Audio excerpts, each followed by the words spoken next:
Assalamualaikum warahmatullahi wabarakatuh. Kami dari kelompok Balance Master akan menjelaskan jawaban yang dari soal yang diberikan. Video kali ini adalah video terakhir dari rangkaian video yang telah kami buat. Pada video kali ini kami akan membahas tentang neraca lajur. Neraca lajur sendiri terdiri dari neraca saldo, AJP atau jurnal penyesuaian, NSD, rugi dan laba. Setelah itu yang terakhir neraca. Saya sendiri akan membahas terkait neraca saldo. Oke, jadi di neraca saldo kali ini terdapat dua kolom yaitu debit dan kredit. Data dari neraca saldo ini sendiri diambil dari data neraca saldo itu sendiri dari video sebelumnya. Saya akan tampilkan terlebih dahulu. Nah, seperti ini neraca saldo terdiri dari nomornya atau kodenya, terus akun balance atau ya nama akunnya seperti cash dan lainnya. Setelah itu debit balance dan credit balance. Seluruh data yang dipakai ini akan dipindahkan ke dalam neraca lajur. Oke, baik. Jadi saya akan membacakannya terlebih dahulu. Pada cash dengan kode 11 itu terdapat di debit dengan jumlah sebesar Rp15.130.000.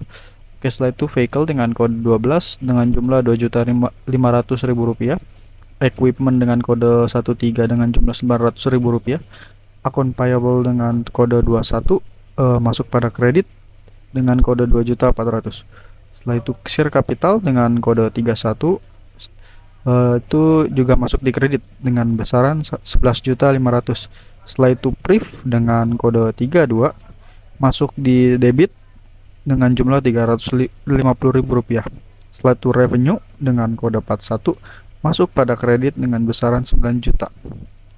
Setelah itu rent expense atau tempat pembayaran sewa lahan dengan kode 51 masuknya pada debit dengan besaran 1.100.000. Setelah itu utility dengan kode 52. Utility itu sendiri termasuk kegunaan seperti telepon, listrik, air dan lain macam hal. Itu masuk utility sendiri masuk di debit dengan jumlah Rp420.000. Setelah itu salary expense atau pembayaran gaji, beban gaji dengan masuk di kategori debit dengan jumlah Rp2.500.000. Jadi total sendiri dari neraca saldo yaitu Rp22.900.000 pada debit dan Rp22.900.000 pada kredit. Jadi bisa dikatakan balance ya. Nah, untuk 4 yang terakhir ini termasuk dalam AJP. Nanti akan dijelaskan oleh rekan saya yang berikutnya. Oke, selanjutnya saya kasih ke rekan saya yang berikutnya. Terima kasih. Perkenalkan, nama saya Faradila Zara dengan NIM 632300957. Saya akan melanjutkan dari rekan saya. Yang pertama ada 1.3 equipment, AJP-nya kredit sebesar 200.000. Yang kedua ada 4.1 revenue, dia AJP-nya kredit sebesar 2 juta. Yang ketiga ada 5.4 beban penyusutan vehicle, dia AJP-nya debit sebesar 250. Yang keempat ada 1.4 akumulasi penyusutan vehicle, AJP-nya kredit sebesar 250.000. Yang kelima ada 5.5 beban equipment, AJP-nya debit sebesar 200.000. Dan nomor 6 1.4 akun receivable, AJP-nya ke debit sebesar 2 juta dan totalnya debit 2.450 dan kredit 2.450. Baik, di neraca lajur saya akan menjelaskan tentang NSD atau neraca saldo disesuaikan. Yang pertama ada cash dengan kode 11. NSD-nya Rp15.130.000. NSD itu diambil dari kolom neraca saldo dan kolom AJP. Atau neraca saldo ditambah AJP ataupun neraca saldo dikurang AJP. Yang kedua ada vehicle dengan kode 12. Vehicle-nya di debit ada Rp2.500.000. Yang ketiga ada equipment dengan kode 13. NSD-nya Rp700.000 karena 900 di debit dan 200 di kredit. Karena debit ketemu dengan kredit, maka dikurang. Jadi 900.000 dikurang 200.000 jadi 700.000. Lanjut, ada akun payable dengan kode 21. NSD-nya 2.400.000 di kredit. Selanjutnya ada share capital dengan kode 31. NSD-nya adalah 11.500.000. Selanjutnya ada Prive dengan kode 32. NSD-nya adalah 350.000. Selanjutnya ada Revenue dengan kode 41. NSD-nya 11 juta. Lanjut di Rent Expand dengan kode 51. NSD-nya adalah 1.100.000. Selanjutnya ada Utility dengan kode 52. NSD-nya adalah 420.000. Kemudian ada Salary Expense dengan kode 53. NSD-nya adalah 2.500.000. Kemudian ada beban penyusunan vehicle dengan kode 54. NSD-nya adalah 250.000. Kemudian beban equipment dengan kode 55. NSD-nya ada di debit sebesar 200.000. Yang terakhir ada akun receivable dengan kode 14. Berada di debit sebesar 2 juta.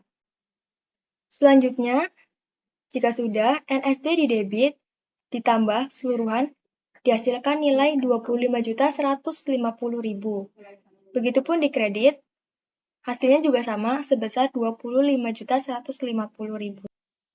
Selanjutnya untuk kolom rugi dan laba itu diambil dari NSD-nya. Jadi semua perkiraan yang berawal angka 4 dan 5 atau semua pendapatan dan semua biaya itu masuknya di rugi dan laba.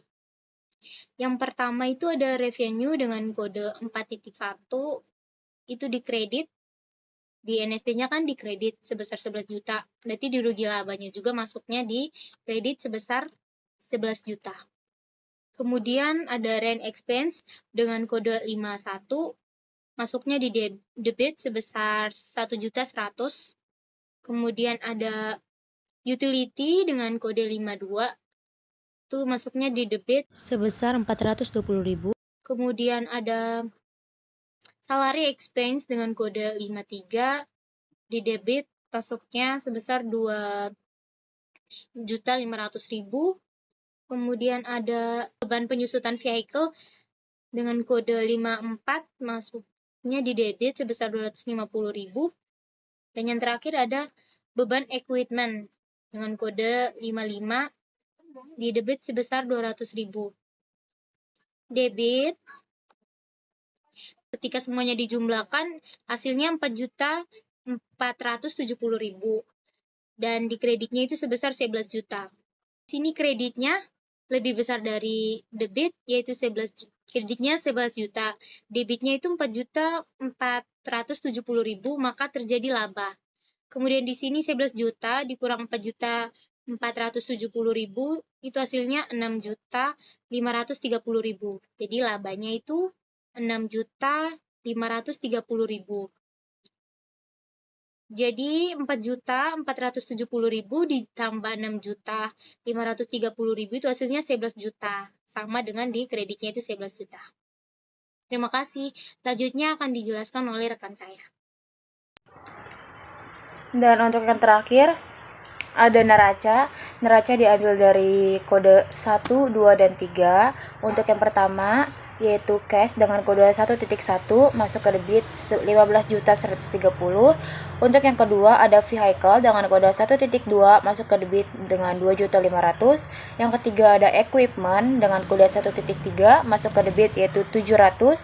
Yang keempat ada akun payable dengan kode 2.1 masuk ke kredit yaitu 2.400.000. Dan untuk yang kelima ada share capital masuk ke kredit dengan 11.500.000.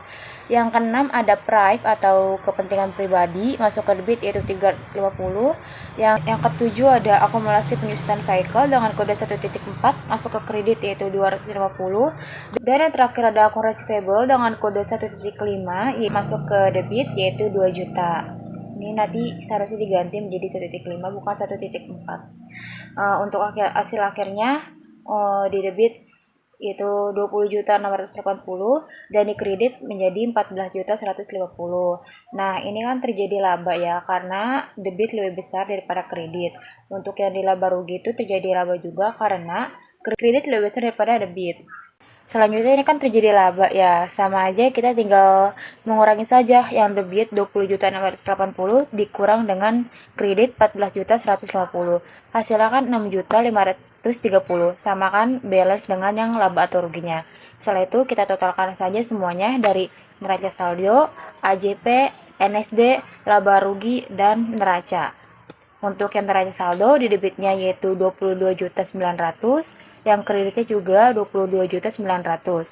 Untuk yang AJP yang di debitnya 2.450, yang kreditnya juga 2.450.